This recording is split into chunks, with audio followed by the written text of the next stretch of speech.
إن الحمد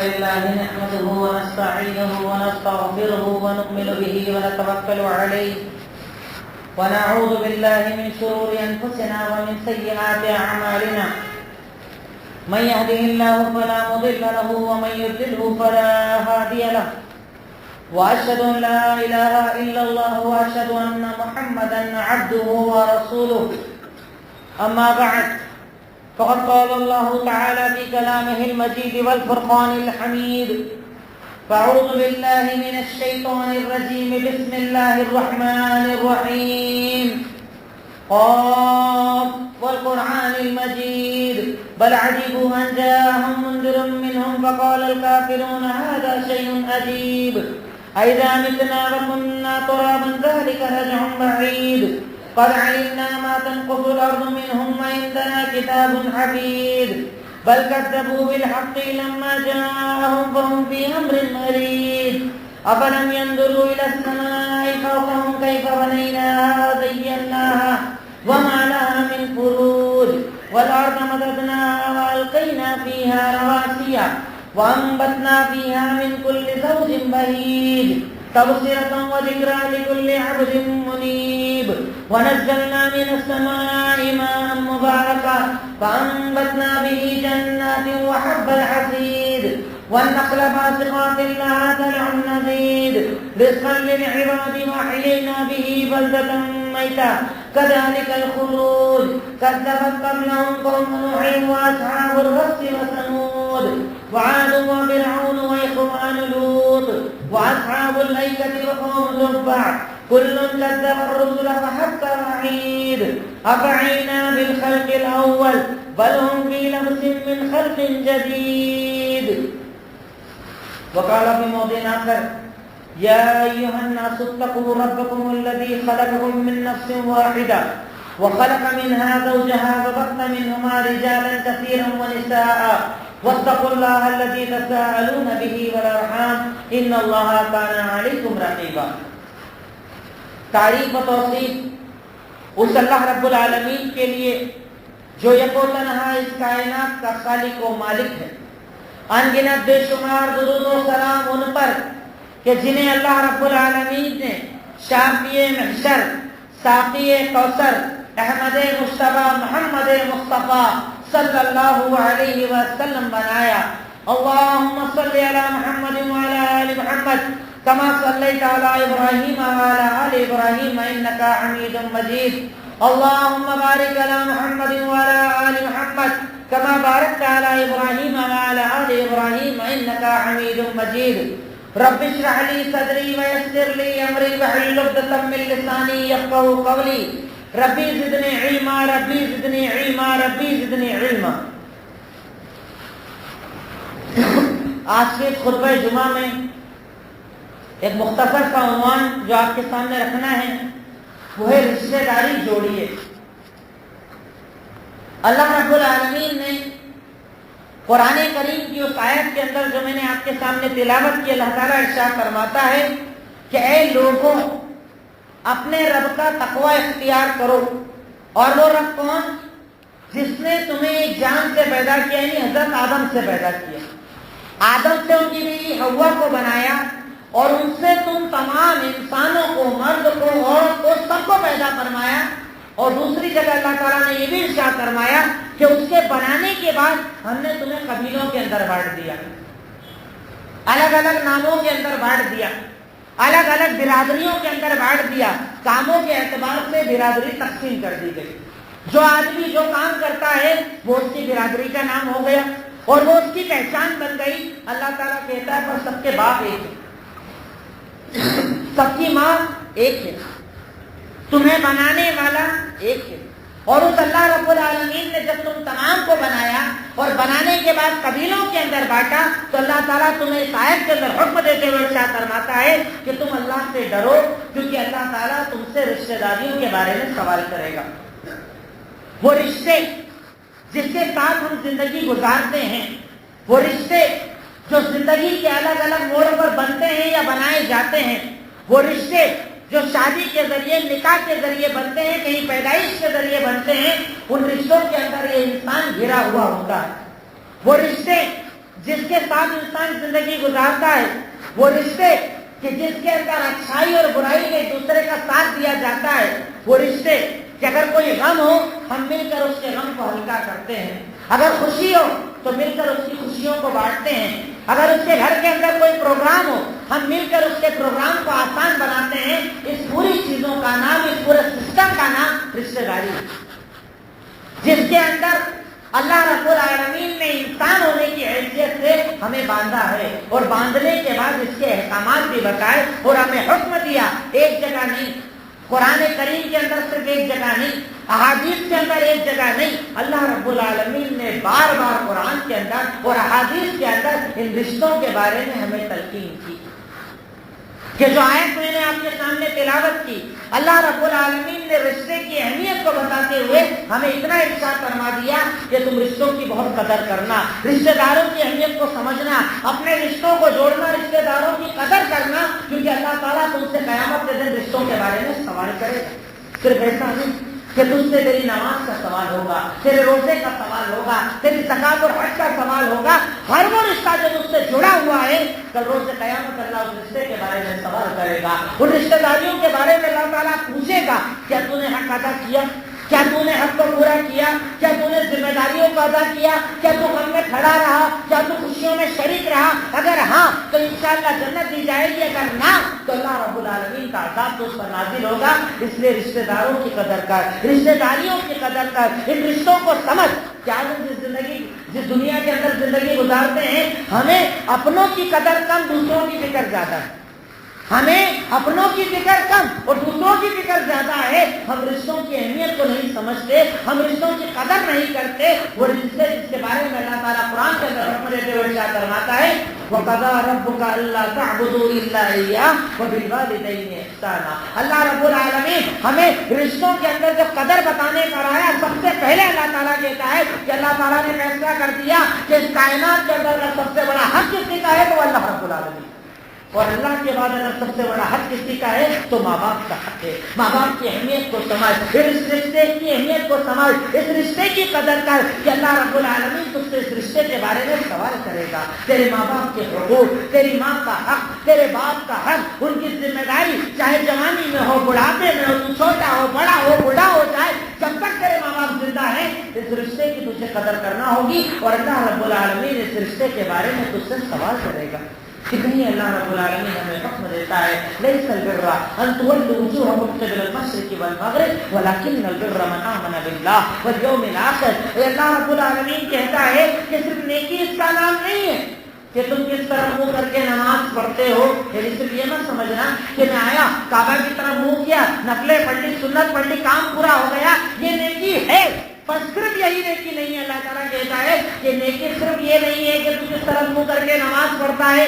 نیکی ہے اللہ پر ایمان لانا, نیکی ہے نبیوں پر ایمان لانا, نیکی ہے کتابوں پر ایمان لانا, نیکی ہے فرشتوں پر ایمان لانا. اور اس کے آگے اللہ تعالیٰ کہتا ہے اللہ کے راستے میں قریبی رشتے داروں کے اوپر خرچ کرنا. آج ادھر ہمارے یہاں صدقہ کر رہے ہیں, صاحب خیرات کر رہے ہیں, مدد کر رہے ہیں, اپنوں کو چھوڑ کر دوسروں کی مدد کی جاتی ہے. میرا چاچا غریب ہے, میرا خالو غریب ہے, میرے رشتے دار غریب ہے, میرے قریبی غریب ہے, محتاج ہے, پریشان حال ہے, میں انہیں چھوڑ کر دور دور کے لوگوں کی جا کر مدد کرنا چاہتا ہوں. اللہ تعالیٰ کہتا ہے کہ تجھ پر اللہ تعالیٰ نے رشتے داروں کی اہمیت کو ایسے بیان کیا ہے کہ تیرے جتنے قریبی رشتے دار ہیں وہ زیادہ حقدار ہے کہ تو ان پر خرچ کر, اپنے مال سے ان کی مدد کر, کاروبار میں, کھانے پینے میں, کرانہ میں, جہاں اللہ تعالیٰ تجھے طاقت دے. رشتے داروں کی اہمیت یہ ہے کہ تو ان کی مدد کیا کر, کیونکہ اللہ تعالیٰ اس رشتے داری کے بارے میں کل روز قیامت اس سے سوال کرے گا. کہ ایسے اللہ کے نبی نے کہا کہ ایک انسان اگر خرچ کرتا ہے, ایک انسان اگر غریب کی مدد کرتا ہے, اگر عام آدمی کی مدد کرے ایک ثواب ملتا ہے, پر غریب رشتے دار کی مدد کرے ڈبل ثواب ملتا ہے. ایک تو مدد کرنے کا, دوسرا رشتے داری نبھانے کا. کہ اللہ رب العالمین نے اس رشتہ داری کو کتنی اہمیت والی چیز بنایا کہ اللہ تعالیٰ کہتا ہے کہ اللہ تعالیٰ کے سامنے یہ رشتہ داری ایک شکل لے کر اللہ تعالیٰ سے دعا مانگتا ہے، اور یہ رشتہ داری اللہ تعالیٰ سے کہتی ہے اللہم اے میرے رب العالمین، اے میرے خالق، اے میرے مالک، جو مجھے جوڑے تو اسے جوڑ دینا، اور جو مجھے توڑے تو اسے توڑ دینا۔ رشتہ داری اللہ تعالیٰ سے دعا کرتی ہے، کیفیت کیا، طریقہ کیا، کیسے کرتی ہے یہ صرف اللہ جانتا ہے، پر اللہ کے نبی نے ہمیں یہ بتایا کہ رشتہ داری کی اہمیت کو سمجھو، قریبی رشتہ دار، دور کے رشتہ دار، تعلقات والے، سب کی اہمیت کو سمجھو، کیونکہ یہ رشتہ داری جو تم جوڑتے ہو نا، اللہ رب العالمین سے دعا کرتی ہے اے اللہ جو مجھے جوڑے تو اسے جوڑ دے، اور جو مجھے توڑے تو اسے توڑ دے۔ اللہ تعالیٰ اس رشتہ داری کی اہمیت کو جو سمجھے اس کی زندگی کو آسان کر دے، اس کی زندگی کے ٹوٹے ہوئے کاموں کو جمع کر کے رکھ دے، اس کے بکھرے ہوئے کاموں کو جمع کر کے رکھ دے، اور جو رشتہ داری توڑنے کا عادی ہے اللہ تعالیٰ اس کے بنتے کاموں کو بھی بگاڑ دے، اللہ تعالیٰ اس کے ہوتے ہوئے کاموں کو بھی بگاڑ دے، کیونکہ اللہ رب العالمین نے ہمیں رشتہ داریوں کو جوڑنے کا حکم دیا۔ اور ہمارے یہاں غلط فہمی یہ ہے کہ رشتہ داری جوڑنے کا مطلب یہ ہوتا ہے کہ جو مجھ سے سلام کرے میں اس سے سلام کروں، میرا چاچا مجھے کھانے پر دعوت دے میں اس سے دعوت دوں، جو مجھے بلائے میں اسے اپنے یہاں شادی میں بلاؤں، اور جو مجھے نہ بلائے میں اسے نہ بلاؤں۔ ہم اس سے رشتہ داری سمجھتے ہیں۔ اللہ کے نبی ہے جب سوال کیا گیا کہ صلہ رحمی کیا ہے، رشتہ داری جوڑنا کیا ہے، تعلقات جوڑنا کیا ہے، ہمیں سمجھائیے، ہمیں بتائیے، تو آپ نے ارشاد فرمایا لیس الواصل بالمکافی، رشتہ داری جوڑنے والا وہ شخص نہیں ہے جو برابری کرتا ہے۔ برابری، اس نے مجھے بلایا میں نے اسے بلایا، اس نے کھانا دیا میں نے کھانا دیا، اس نے دعوت دی میں نے دعوت دی۔ اللہ کے نبی کہتے ہیں رشتہ داری جوڑنے کا مطلب یہ نہیں ہے، یعنی صرف یہ رشتہ داری نہیں ہے کہ جو مجھے بلائے میں اسے بلاؤں، رشتہ داری جوڑنے کا مطلب یہ ہے کہ جو مجھ سے بھاگے میں اس سے رشتہ داری جوڑوں۔ وہ مجھے نہیں بلاتا نا میں دل بڑا کر کے بلاؤں، وہ مجھ سے بات نہیں کرتا نا میں دل بڑا کر کے آگے جا کر سلام کروں، اس نے میرے گھر شادی کا کارڈ نہیں دیا نا میرے گھر موقع آیا میں بڑا دل کر کے اس کے سامنے جاؤں۔ اللہ کے نبی کہتے ہیں یہ رشتہ داری جوڑنے۔ ایک مرتبہ ابو ذر غفاری رضی اللہ تعالیٰ عنہ صحیح مسلم کی روایت آ کر سوال کیا کہ دلنی علی عمل، اے اللہ کے نبی مجھے ایک ایسا عمل بتائیے کہ میں عمل کروں اور جنتی بن جاؤں، یعنی جنتیوں کا عمل بتائیے، جنت میں داخلے والا عمل بتائیے، آسانی والا عمل بتائیے، میں جنت میں جانا چاہتا ہوں، مجھے جنت کے اعمال بتائیے۔ تو آپ نے ارشاد فرمایا تم کیا کر، کون سا عمل کر؟ تو آپ نے ارشاد فرمایا کہ توحید کا اقرار کر، نماز کو قائم کر، زکات کو، نماز کے بعد روزے کا حکم دیا، روزے کے بعد زکات کا حکم دیا، نہ حج کا حکم دیا۔ اللہ کے نبی نے ارشاد فرمایا وَقَصِّرِ الرَّحْمِ، پہلے تو کہا شہادت، اقرار، توحید، پھر کہا نماز، اور اس کے بعد اللہ کے نبی کہتے ہیں کہ اگر جنت میں جانا چاہتا ہے، جنتیوں کا عمل جاننا چاہتا ہے، اللہ کے نبی نے ارشاد فرمایا کہ جنتیوں کا عمل یہ ہے کہ وہ رشتہ داریوں کو جوڑتے ہیں، تعلقات کو جوڑتے ہیں۔ آج ہمیں نا ایک ایسی زندگی گزارتے ہیں، یہ قدر ہی نہیں رشتہ داروں کی، پتہ ہی نہیں ہمارا کون سے رشتہ دار بھوکا ہے، کس کے بچے اسکول جاتے ہیں، کس کے بچے اسکول نہیں جاتے ہیں، کون بیماری کے اندر علاج کرا پاتا ہے، کوئی علاج نہیں کرا پاتا ہے، قریبی ہے ان کی مجھے خبر نہیں، اور دور کے لوگوں کی مجھے خبر ہے۔ کیوں؟ کیونکہ ہم رشتہ داروں کی اہمیت کو نہیں سمجھتے، تعلقات کی اہمیت کو نہیں سمجھتے، ان رشتہ داریوں کے بارے میں جس کے بارے میں اللہ رب العالمین نے ہمیں قرآن میں حکم دیا، اللہ کے نبی اس کی فضیلت ہمیں احادیث کے اندر بتائی، ہمیں اس کی قدر نہیں، اور قدر اس کی ہے جس کا حکم شریعت نے ہمیں نہیں دیا۔ رشتہ داروں کی اہمیت کو سمجھو، تعلقات کی اہمیت کو سمجھو، تعلقات بنانے کے بعد نبھانے کی اہمیت کو سمجھو، کیونکہ اللہ رب العالمین ہم سے ان تعلقات کے بارے میں سوال کرے گا۔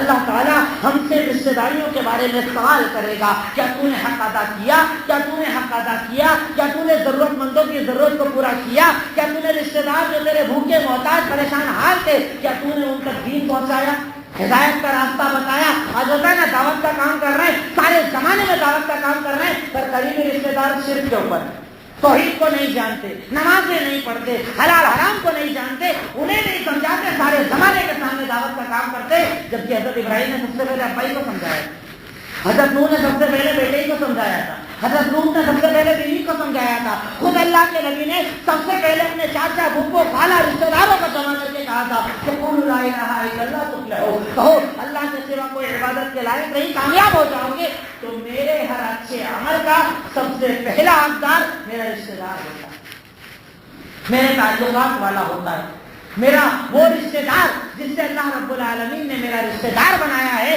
وہ میری ہر نیکی کا، ہر اچھائی کا، ہر بھلائی کا، ہر منہ سے بولی گئی اچھی بات کا، ہر ہاتھ پیر سے کیے گئے اچھے عمل کا سب سے پہلا حقدار میرا رشتے دار ہوتا ہے، اور مجھے اس کے حق کو ادا کرنا پڑے گا، ورنہ کل روز قیامت اللہ رب العالمین مجھ سے اس کے بارے میں سوال کرے گا، اور اگر میں اللہ کو جواب نہ دے پایا اللہ رب العالمین کا عذاب مجھ پر نازل ہوگا۔ اس کی کئی شکلیں ہوتی ہیں، کئی شکلیں ہوتی ہیں رشتے داری نبھانے کی۔ جیسے ایک عام شکل اگر ہم دیکھیں، حدیث صحیح بخاری و مسلم متفق علیہ روایت، اللہ کے نبی نے ارشاد فرمایا کہ حق المسلم علی المسلم صدق، کہ ایک مسلمان کا دوسرے مسلمان پر 6 ٹائپ کے حق ہوتے ہیں، 6 حقوق ہوتے ہیں جو اسے ادا کرنا چاہیے۔ تو جب کہا عام مسلم تو اس میں رشتے دار پہلا ہو گیا، رشتے دار کا حق اور زیادہ ہو گیا، قریبی رشتے دار کا حق اور زیادہ ہو گیا۔ سب سے پہلے کہا جب ملاقات ہو سلام کیا کرو۔ ہمارے یہاں پر ایک عجیب سسٹم، ہمارے گھروں کے اندر ایک عجیب سسٹم، آپ گھر کے کہیں باہر تھے، گھر میں آئے، آپ نے دیکھا کہ آپ کے گھر کے اندر ایک مہمان بیٹھا ہوا ہے، ہم گھر میں انٹری کرتے ہیں، کیا کرتے ہیں السلام علیکم، اور مصافحہ کرتے ہیں مہمان سے، باپ سے نہیں، بھائی سے نہیں، جو پہلے ہمارے گھر والے بیٹھے ہیں ہم ان سے مصافحہ نہیں کرتے، سلام کس کو کرتے ہیں؟ جو مہمان ہمارے سامنے بیٹھا ہے۔ تو بتائیے کیا صرف مہمان کا حق تھا؟ میرے باپ کا حق نہ تھا کہ میں مصافحہ کرتا، میرے بھائی کا حق نہ تھا کہ میں مصافحہ کرتا؟ اللہ کے نبی کہتے ہیں کہ ایک مسلمان کا مسلمان پر سب سے پہلا حق یہ ہوتا ہے کہ جب ملاقات ہو سلام کیا کرو۔ تو وہ حق صرف مہمان کا نہیں ہوتا، رشتے دار کا بھی ہوتا ہے، اپنے باپ کا بھی ہوتا ہے، اپنے بھائی کا بھی ہوتا ہے، اپنے چاچا کا بھی ہوتا ہے، جو تیرے گھر کے اندر موجود، جو تیرے قریبی رشتے دار، جب جہاں جیسے ملاقات ہو سب سے پہلے اس سے سلام کیا کرو۔ اور سلام کو تو اتنا پیارا عمل اللہ کے نبی نے صحیح بخاری کے اندر بتایا کہ اللہ کے نبی نے ارشاد فرمایا کہ لا تدخلوا الجنۃ حتى تؤمنوا، کہ تم لوگ جنت میں تب تک نہیں جا سکتے جب تک کہ ایمان نہیں لے آؤ، اور ایمان والے تب تک نہیں ہو سکتے جب تک کہ آپس میں محبت نہ کرو۔ اور آپ نے ارشاد فرمایا اولا ادلکم علی شیء اذا فعلتم تحاببتم، اے میرے صحابہ کیا میں تمہیں وہ چیز نہ بتا دوں کہ اگر تم اس کو کرنے لگ جاؤ گے تو آپس میں ایک دوسرے سے محبت کرنے لگ جاؤ گے؟ صحابہ نے پوچھا بتائیے وہ عمل کیا ہے؟ کہا افشوا السلام فیما بینکم، اپنے درمیان سلام کو کامن کر دو، عام کر دو، پھیلا دو، جہاں جو ملے سب سے سلام کیا کرو۔ تو رشتے داروں کا پہلا حق، ایک عام مومن کا تو حق ہے، ایک رشتے دار کا پہلا حق ہے کہ جب اس سے ملاقات ہو محبت سے ملیے، سلام کیجیے، مصافحہ کیجیے، زیادہ دنوں بعد ملاقات ہو معانقہ کیجیے، گلے ملیے۔ یہ اللہ کے نبی نے محبت کے ذریعے بتائے، رشتے داری نبھانے کے ذریعے بتائے کہ جب ملو آپس میں ایک دوسرے سے سلام کیا کرو۔ دوسرا حق بتایا کہ جب تمہیں وہ دعوت پر بلائے دعوت پر لبیک کہا کرو، دعوت میں جایا کرو، یعنی خود اس کے گھر بھی کھانا کھانے جاؤ اور اسے بھی اپنے گھر کھانا کھانے بلاؤ۔ کیوں؟ دعوتیں کرنے سے محبت بڑھتی ہے، دعوتیں کرنے سے رشتے مضبوط ہوتے ہیں، دعوتیں کرنے سے رشتے داری تعلقات کے اندر مضبوطی آتی ہے۔ اور کہیں اگر کوئی کھٹپٹ ہو جائے، کہیں اگر کسی کو کوئی برا لگ جائے، یا آنے جانے سے وہ برا لگا ہوا ختم ہو جاتا ہے، وہ غلط فہمی ختم ہو جاتی ہے، وہ برائی ختم ہو جاتی ہے۔ اس سے رشتے داری نبھانے کا ایک بہترین ذریعہ ہے کہ خود بھی ان کے گھر جاؤ جب وہ دعوت دیں اور انہیں بھی اپنے گھروں کے اندر بلاؤ۔ یہ مت سوچو کہ غریب کون ہے، یہ مت سوچو کہ امیر کون ہے، یہ مت سوچو کہ میرا فائدہ کس سے ہے، جو آج نہیں آج سے 1450 سال پہلے صحابہ کرام نے بتایا کہ ہم دیکھتے ہیں آج کل معاملات کی بنیاد دنیا کا فائدہ ہوتا ہے۔ ہمارے یہاں ہوتا ہے نا، رشتے داری کس سے نبھاتے ہیں؟ اگر چاچا کے پاس مال زیادہ ہے نا، خود بھی اس کے گھر جاتے ہیں، اسے بھی اپنے گھر بلاتے ہیں۔ کیوں؟ ضرورت پڑے گی ذرا مدد کر دے گا، کاروبار میں تھوڑا پیسہ لگوا دے گا۔ اسی کے مقابلے میں ایک اور چاچا ہے جو غریب ہے، نہ خود اس کے گھر جاتے ہیں نہ اسے اپنے گھر بلاتے ہیں۔ کیوں؟ کیا شریعت نے پیسے والے کا حکم دیا؟ نہیں، ہمیں شریعت نے حکم دیا کہ اگر رشتے داری جوڑنا ہے تو اس کا بہترین طریقہ ہے کہ خود بھی ان کے گھر جاؤ اور انہیں بھی اپنے گھر بلاؤ۔ اس سے دل صاف ہوتا ہے، میل نکل جاتا ہے، گندگی نکل جاتی ہے، غلط فہمیوں کا خاتمہ ہو جاتا ہے۔ مل کر جب بیٹھتے ہیں ایک دوسرے کے بارے میں دل کے اندر جو باتیں ہوتی ہیں نا، اللہ رب العالمین اس کا خاتمہ کر دیتا ہے۔ دوسری چیز بتائی کہ رشتے داری نبھانے کا ایک بہترین ذریعہ ہے کہ انہیں دعوت پر بلاؤ اور خود بھی ان کے گھر کھانا کھانے جاؤ۔ تیسری اسٹیپ بتائی اگر وہ تم سے کوئی مشورہ مانگے تو اسے بہترین مشورہ دیا کرو. ہمارے یہاں ہوتا ہے نا, جیسے میرا بیٹا ہے, مجھ سے نکاح کرنا ہے, کوئی پیغام آیا, کس سے پوچھتا ہے آدمی؟ اپنے رشتے داروں سے پوچھتا ہے, سگے بھائی سے, بہن سے, چاچا سے, جو بھی قریبی رشتے دار ہوتے ہیں ان سے مشورہ کیا جاتا ہے. بھائی ایسا ایسا رشتہ ہے, کرنا چاہیے کہ نہیں کرنا چاہیے, بیٹی دینا چاہیے کہ نہیں دینا چاہیے, وہاں کی بیٹی لینا چاہیے کہ نہیں لینا چاہیے. شریعت کہتی ہے کہ عام مومنوں کا تو حق ہے,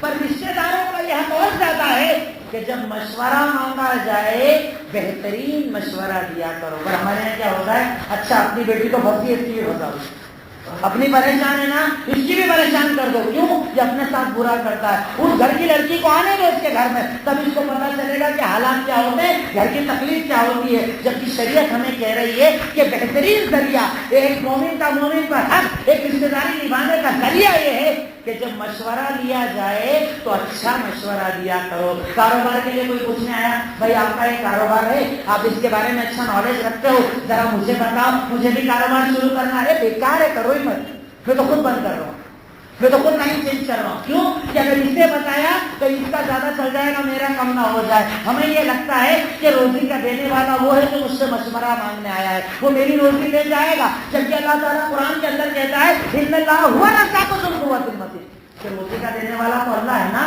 وہ جب چاہتا ہے روزی دیتا ہے, جسے چاہتا ہے روزی دیتا ہے. آپ کا کام ہے مشورہ دینا.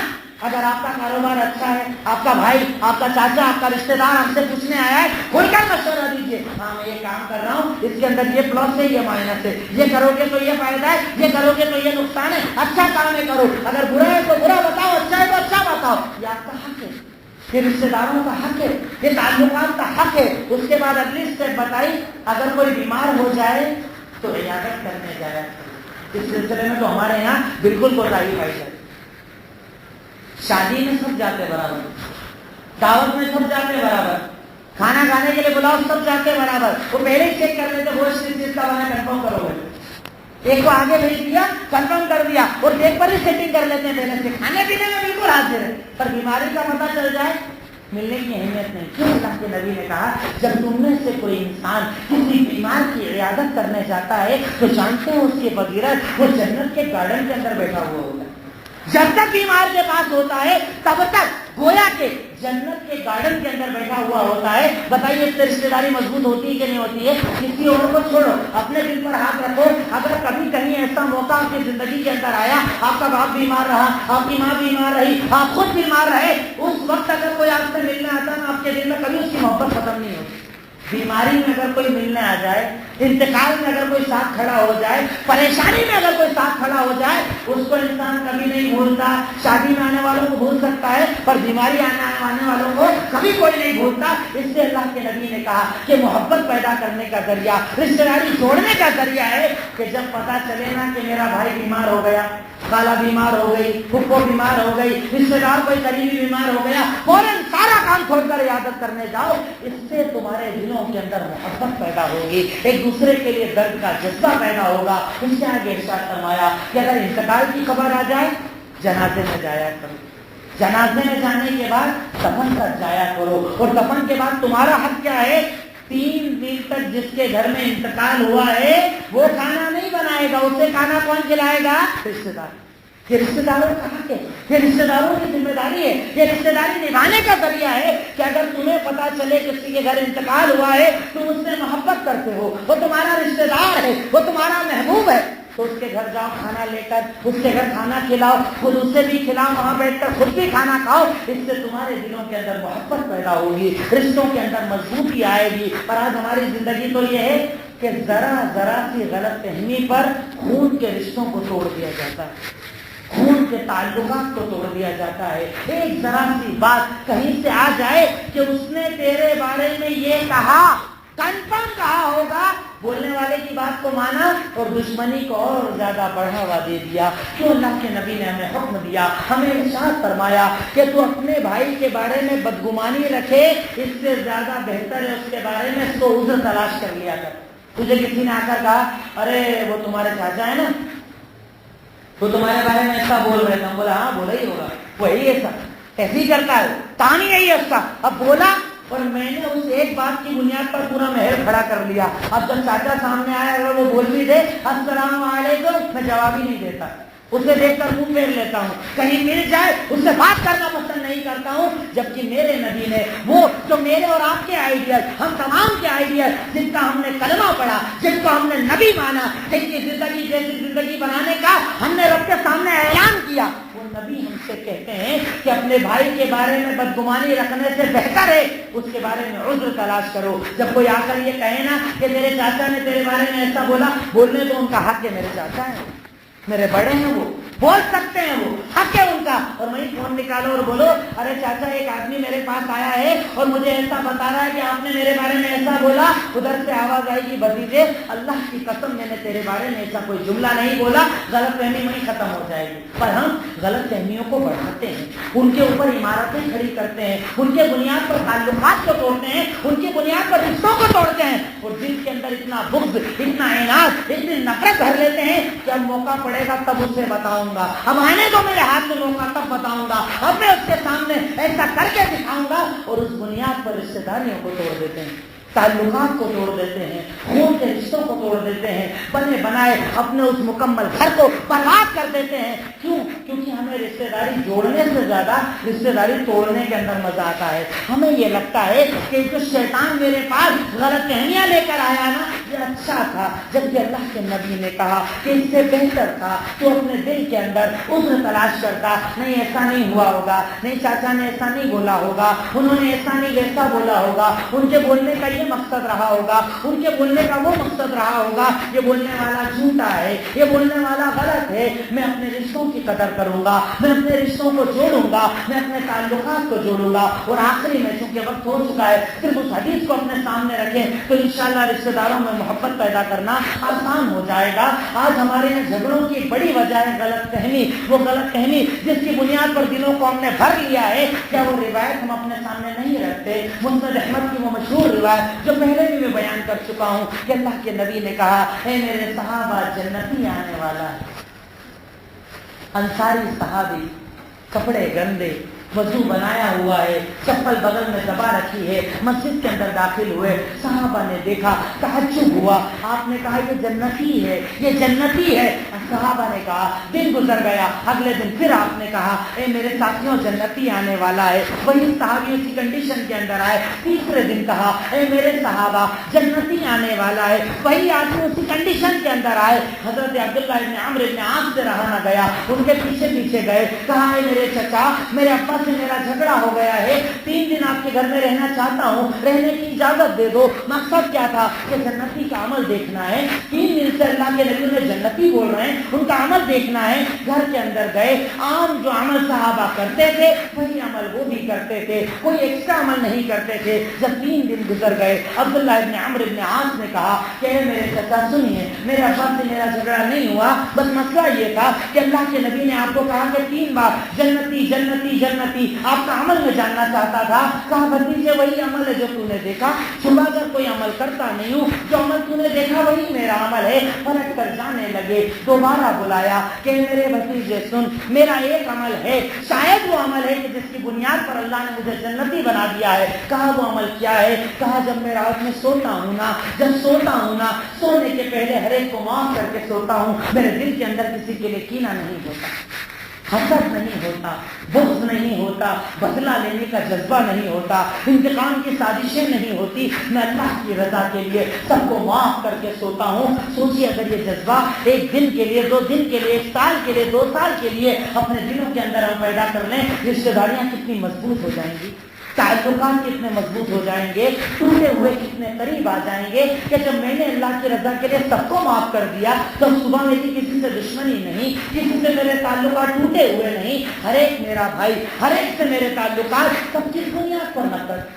تب کس بنیاد پر دوری، تب کس بنیاد پر سلام نہ کرنا۔ اللہ تعالیٰ سے دعا ہے اے الہی مولا رب العالمین، اے خالق مالک رحمان رحیم، یقیناً تو ہی غفور، تو ہی غفار، تو ہی رحمان، تو ہی رحیم، تو سمیع، تو بصیر، تو اول، تو آخر، تو ظاہر، تو باطن، تو ہمارا مالک، تو ہمارا خالق، تو رزاق ہے، تو غفور ہے، تو غفار ہے، تو رحمان ہے، تو رحیم ہے۔ اے اللہ ہم تیرے محتاج، تیرے فقیر ہیں، اے اللہ ہم تجھ سے دعا مانگتے ہیں، الہی ہم تمام کے گناہوں کو معاف فرما دے۔ اے اللہ ہماری خطاؤں کو معاف فرما دے، اے اللہ ہماری لغزشوں کو معاف فرما دے، اے اللہ جانے انجانے میں جو ہم سے گناہ ہو جاتے ہیں اسے معاف فرما دے، اے اللہ ہمیں اس دل کو بڑا کرنے کی توفیق عطا فرما دے، اے اللہ ہمیں لوگوں کو معاف کرنے کی توفیق عطا فرما دے، اے اللہ اتنی باتیں جب ہم دین کی سنتے ہیں نا ان باتوں پر ہمیں عمل کرنے کی توفیق عطا فرما دے، اے اللہ آج اسی وقت تیری رضا کے لیے جو ہم سے دور ہیں ہمیں انہیں معاف کرنے کی توفیق عطا فرما دے، اے اللہ جن سے ہماری بات چیت بند ہے اس جمعہ کے بعد آگے بڑھ کر انہیں سلام کرنے کی ہمیں توفیق عطا فرما دے، اے اللہ وہ شیطان وہ مردود وہ لعین جو ہمارے اندر تکبر پیدا کرتا ہے اللہ تو ہم کو اس سے دور فرما دے، اے اللہ اس شیطان کی چالوں سے ہمیں بچا لے، اے اللہ ہمیں رشتہ داری جوڑنے کی توفیق عطا فرما دے، اے اللہ رشتہ داروں کو قریب لانے کی توفیق عطا فرما دے، وآخر دعوانا ان الحمد للہ رب العالمین۔